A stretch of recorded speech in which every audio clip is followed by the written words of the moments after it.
Gentleman yields back. The gentleman from Texas, Mr. Sessions, is now recognized.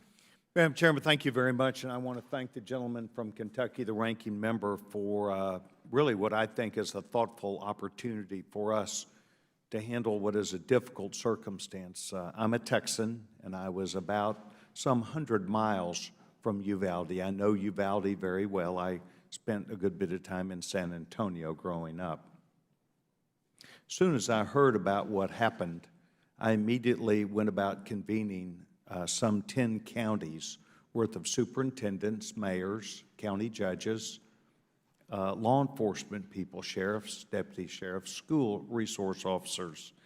I did not sit back and wait to find out what this hearing might develop. I did not wait to find out what someone else thinks is a good idea. I tend to think that back home, people have the best answers. I say it differently. I think Texans have answers for Texas problems.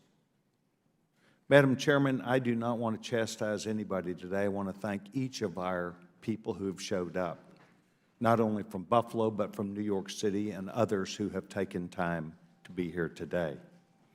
I do not wish to challenge anyone, but Madam Chairman, I would like to enter into the record an article from the Christian Science Monitor Weekly, June 11th, and also an article which I have provided to you from 538, which is a website that they present information. For the panel, the 538 article said, "We've known how to prevent a school shooting for more than 20 years. Okay, without objection. Thank you, Madam Chairman. In fact, as I went about looking at this, which I had not previously, I did a good bit of review myself, and I found out that there is the National Center for School Safety. It's at the University of Michigan in the School of Public Health. And they state this before and still, and I quote, "The information that we do have access to, these studies, seem to be saying that yes, by developing a positive school climate, by educating students on how to say something and speak up or find a trusted adult, is having a positive effect, not just on attitudes, but also self-efficiency, something we need to approach as we talk about behavior." We learned at my meeting that I had in Waco, Texas, that this is not a decision that these shooters, by and large, make that's a snap judgment. They go about this planning effort and plan these school shootings out. They happen to people who have become isolated in school, have been picked on, been made fun of, have been bullied, and these people go off into, by and large, a deep hole where they are not able to effectively balance their lives. This is a public issue problem in our schools of mental health issues. I go to schools probably every 2 weeks, and my observations that I have publicly stated are that I have seen our schools, there are a lot of children, a lot of young adults who are tested in ways where I think they're reaching out for help.